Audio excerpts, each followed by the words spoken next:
Hello guys, welcome back to my channel. It's your girl Jonell and I am back with another video. Today I'm going to be spilling the tea on how I became a full-time YouTuber with less than 20,000 subscribers. Yes, it's not easy.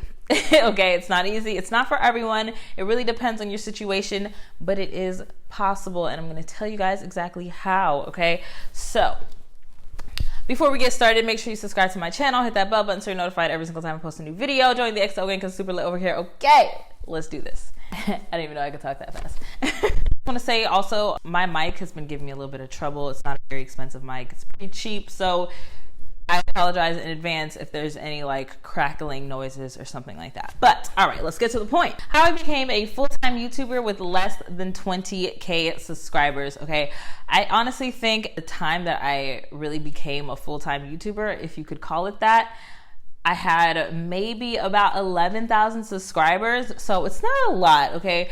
Usually when YouTubers like announce that they're doing YouTube full-time, when YouTubers go full-time, usually they have over 50K subscribers, at least from what I've seen. You know, it's not always the case and I'm still not even there yet, so I'm gonna share it with you guys. So first things first, I was working full-time at a company in customer service and I absolutely hated that job. You know, I've been in customer service, I had been in customer service for a long time and I didn't really have too much of a problem with it, you know, but it's just not for me. It's not something I wanted to be doing every single day. You know, I do have my own business, so of course I'm gonna have to be doing customer service, but at least, you know, it's making money for me and not some old white guy who had no idea who he is, because, you know, I wasn't making enough on YouTube to, you know, sustain myself, to,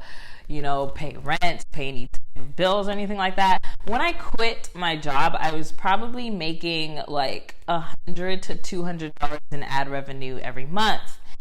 And I do not advise that you quit your job before you're making enough to sustain. I'm sure, you know this, but like, do not quit your day job. Do not be like me. Okay, the only reason I was able to do something like that is because I live at home with my parents. I didn't have to worry about paying rent, so I knew that they would have my back. The only thing I had to worry about paying for was my student loans, and child, them student loans. Okay, I did actually have some money saved up, so that's good. And I did have a plan, okay? I did have a plan laid out. It was all purely based on my ability and like hope. You know, it was a lot of it was based on hope. Like, I hope I can get this amount of views on video so I can make this amount of money and get this amount of sponsorships, you know, to help me pay the bills, because I do help my parents out with some bills. You know, I don't just stay here for free, you know, I help out with some stuff. You know, you can only dodge the student loans for so long before they start coming after your credit. So my ad revenue was super duper low, but I did have sponsorships lined up, okay? So I was able to, a couple months after quitting my job, I was able to start, you know, making not quite as much as I was making working full-time, but almost, you know what I mean? I quit my job in like April and I was making, you know, a decent amount by like June, July, August-ish, you know? So even though my ad revenue was low, because I don't think my ad revenue started really going up until later on in the year. Like November, December is when my ad revenue really started to like go way, way up. And I'm gonna be transparent with you guys. I'm gonna give you guys some numbers, some really good tips that should be able to help you out, you know? Like I said, my ad revenue was really, really low. It was less than $200. It would teeter-totter between like $150 and $250 if I was lucky. Sometimes $300 on like a really good month, you know? My sponsorships helped me a lot, especially during the summertime, you know, the back to school time. You probably want to know how to get sponsorships, okay? Because ad revenue, you only have so much control over, you know what I mean? You don't really have control over how many views you're gonna get. I can give you some tips on that in a bit, but right now we're gonna focus on sponsorships. So first things first, you wanna have a media kit, okay? And I actually didn't have one of these until later on in the year because a certain company asked me for one, and I was like, what the heck is a media kit? I have no idea. So basically a media kit is just kind of a file or something, like it can be a Word document or a PowerPoint presentation or a keynote presentation, which is what I use. It's basically just kind of like your, your analytics. So I'll put like a little example of the first media kit that I made and then the second one that I made, all thanks to my girl, Jalen Mitchell. She really helped me out with the second one. Shout out to you, girl. And I will show you guys that with the prices and everything. You can see all of that, okay? I'm not hiding nothing. So you want to have your prices laid out for your company, for the company. So let me just back up. Let me just backtrack. So you want to have what your channel is about, your analytics. So about how many views do you get a month? How many subscribers do you have? Basically all of the analytics that you can find in the YouTube Creator Studio. And if you already have a channel, you probably already know what that is. You could just basically take that information and put it into your media kit and make it nice and readable, you know, easy to read, easy to follow, and not too long. You don't have to put every single detail in there, you know. So yeah, if you have a media kit ready, it'll be much easier for you to just send that media kit to any company that reaches out to you, and yeah, it'll be easy peasy. Some cases you don't really need to send a whole media kit. It's unnecessary. Like for example, for me, when I do like hair reviews, like bundle reviews from these like AliExpress, Amazon companies, I don't usually send them a media kit. I don't think they really care to see all that. They just want to know how much I'm gonna charge. So I'll show you my layout for that I send them back in an email. I basically I have a little breakdown of how much I charge for a dedicated video, how much I charge for a 1 to 2 minute like shout out type of thing. And then I also do Instagram as well. So you can skip this if you're not planning on doing Instagram, but I highly suggest that you do. How much I would charge for a 60-second video, how much I would charge for a shout out on my story, and how much I charge for just a regular picture post. And this is what that looks like. When it comes to sponsorships, guys, you have to be willing to negotiate.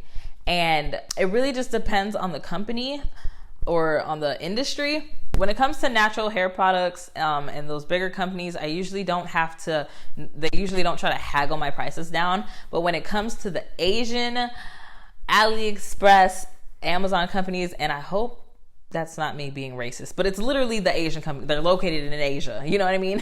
When it comes to those companies, they will haggle your prices down.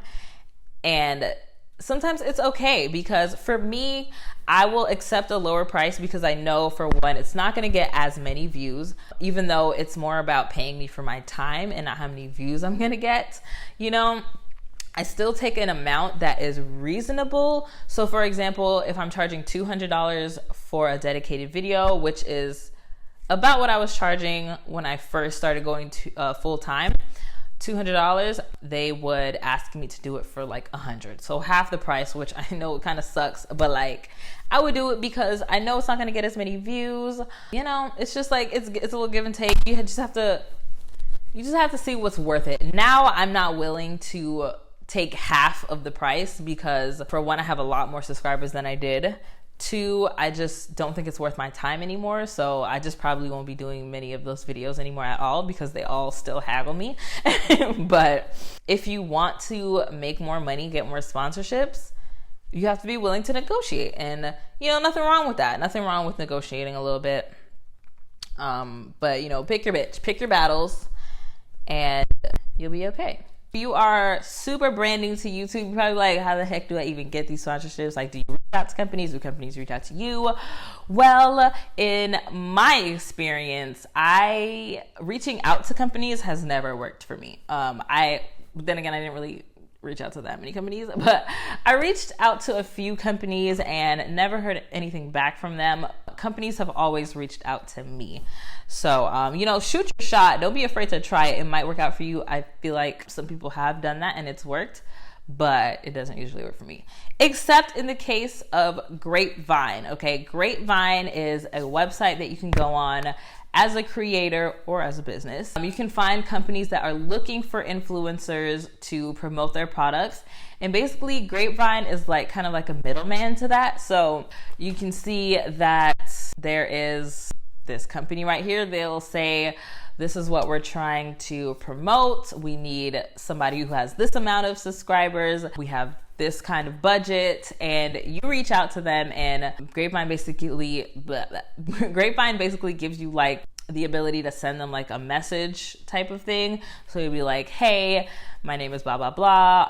I would like to promote your product. This is what I have to offer. You know, just tell them what you have to offer, how you would use their product in a video, like, you know, just kind of what plans you have to use their product in a video. So for example, a company that I actually got a sponsorship through Grapevine with was Olive. I forget the name of the company. I'm sorry. I got that sponsorship through Grapevine. So I reached out to them. I said, hey, I'd like to promote your product. I can do a wash and go video. My followers would be really interested in that. And then Grapevine gives you an option to like put your, I don't think it's really an option, but it gives you a space to like put your price, and then they take like a percentage out of it. It's not a very big percentage, but they do take some money out of it. So at the time I was charging $200 for a dedicated video, and I think I ended up getting $180, so they only took $20.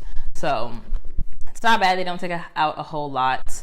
And I got the sponsorship through that. They reached back out to me. They were like, hey, yeah, we'd love for you to promote this product. The product, boom, dedicated video, got my money. They got their video. Win-win situation, you know what I'm saying?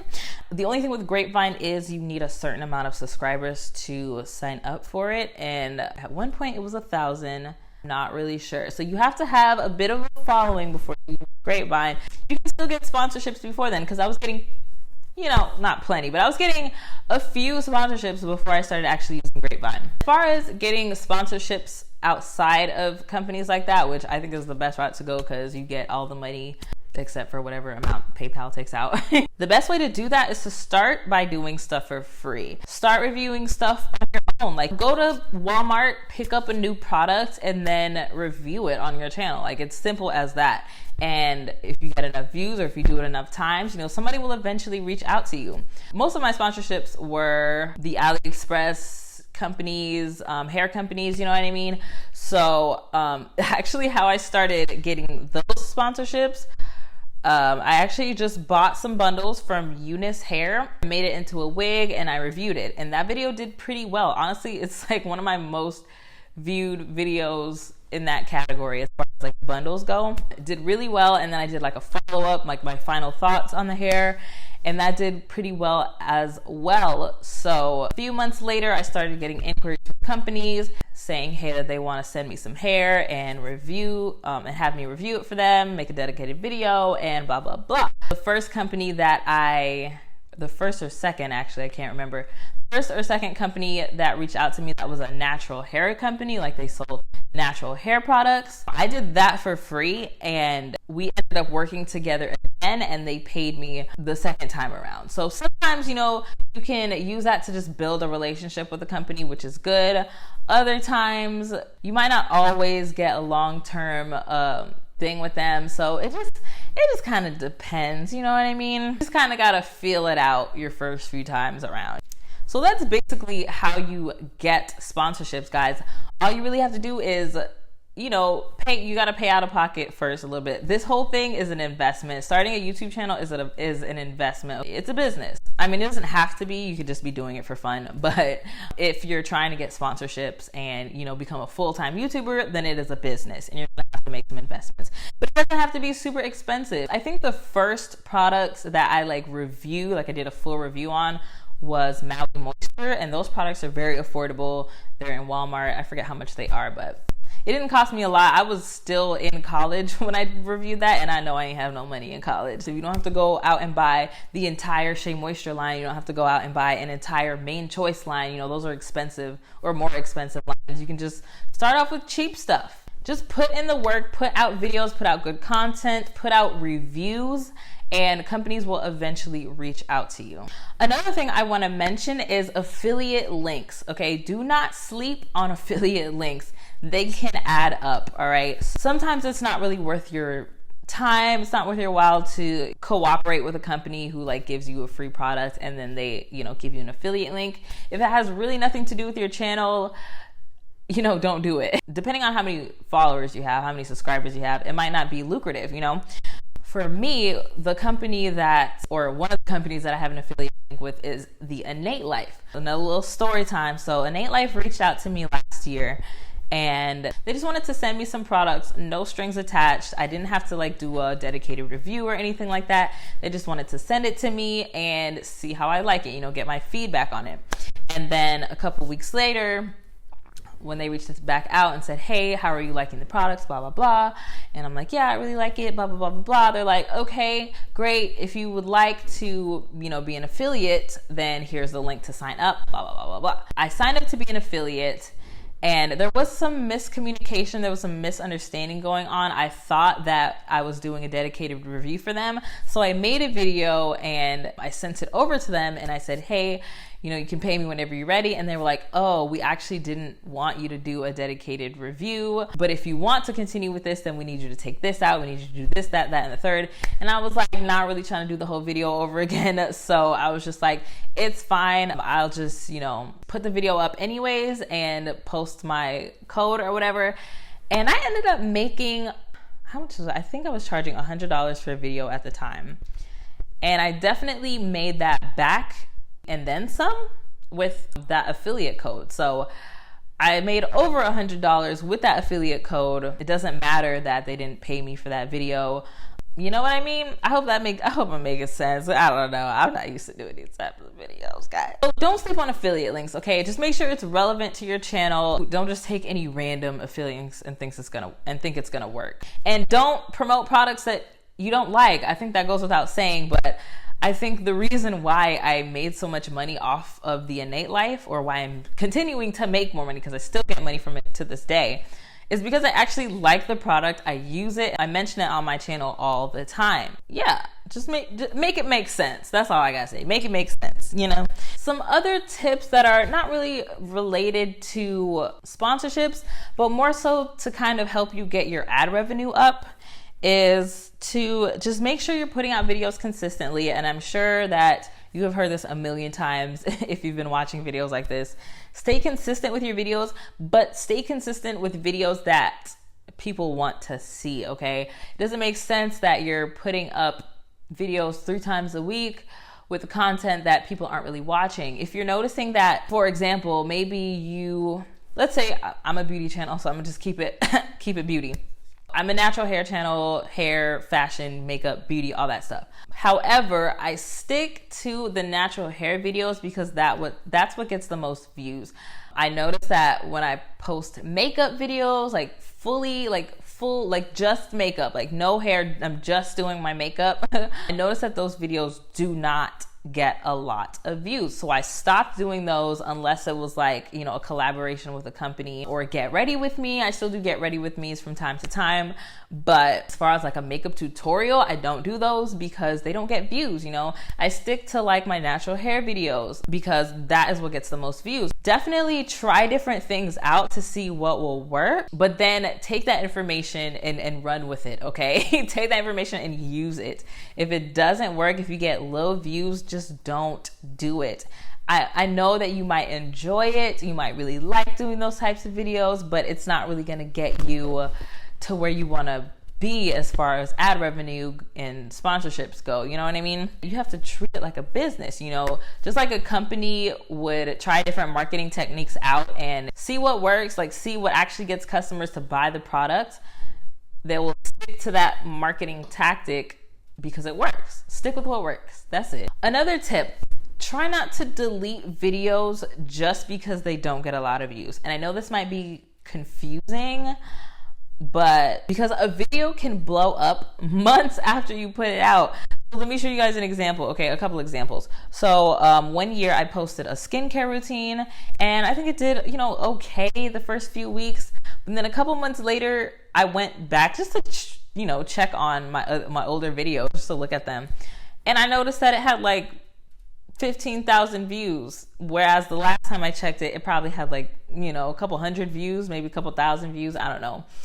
I went back to check on it. It had 15 to 16,000 views or something like that. I was like, whoa, like it had like a spike in views 2 or 3 months later. I'm like, I don't know what that's about, but you know, cool, you know. A recent example, I put out a video a couple months ago. It was 5 ways to grow your hair out as a lazy natural. I put it out and it did pretty well because, you know, that's a trend right now in the natural hair community, growing your hair. Everybody wants to know how to grow their hair long. So I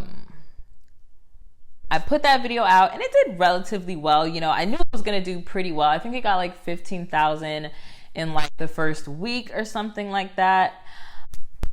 A couple months later, I noticed that my ad revenue and everything went way up. Like everything went way up. And I was like, what the hell? It ended up just getting, again, another spike in views. I went from 15,000 views on that video to 165,000 views on that video in no time. Okay. So don't delete a video just because it doesn't do well at first. Keep it up. Keep it up. And you know, there's a possibility that it might do well later on. If you're just not happy with the quality of a video, if you just really think that you could definitely have done better, then yes, delete it and, you know, just redo it. Otherwise, leave it up there just in case. You know, you never know. It might blow up. A bigger YouTuber might make a similar video that helps to drive traffic to your channel, okay? So just keep that in mind. I think that's really all the tips I have. I didn't want to do too much of the stuff that everyone talks about already. I really just wanted to tell you guys how I became a full-time YouTuber with less than 20,000 subscribers, okay? I do want to put this out as a disclaimer one more time, just in case anybody tries to come for me. This will not work for everyone. Everyone will not be able to become a full-time YouTuber with less than 20K subscribers, okay? With 11,000 subscribers, with 15,000 subscribers, with 20,000 subscribers, even with 29,000 that I have right now. Like everyone will not be able to do it. If you live at home and you don't have to pay rent, you can do it, okay? You have a better chance at like surviving with this. If you are maybe in college, or well, you wouldn't be able to do it full-time because you're a full-time student. But I mean, I guess you could. People have full-time jobs as full-time students. So yeah, you could, you know, it'll be really hard for you to do that with this amount of subscribers, with less than 20K subscribers, if you pay rent in like a big city. So like if you're from South Florida, like I am, and rent is anywhere from $1,000 to $2,000 for somewhere decent, it might not work out as easily for you. Unless you have a roommate and you're only paying like $500 a month or something like that, then you might be able to do it. You'll be struggling a little bit, but it just has to make sense for your situation. Moral of the story is make it make sense. Okay, don't do anything. Don't go broke. Don't get evicted. You know, don't do anything stupid. Do not quit your day job if you can't, okay? Not everyone has the opportunity to stay at home and live with their parents and not pay rent. Okay, that's the end of this video, guys. It's really long and I'm so sorry, but I hope it made sense. I hope I wasn't too all over the place, okay? I just wanted to share this with you guys in hopes that maybe it can help somebody out there. If you did enjoy it, give it a thumbs up and let me know in the comments down below if you have any other questions, if you'd like me to do more videos like these, and I can definitely do that for you guys. So also don't forget to follow me on social media. My handle is @JonellSequiraXO. All the information will be in the description box down below. Thank you guys so much for watching this video and I will see you in my next one. Bye. Some things just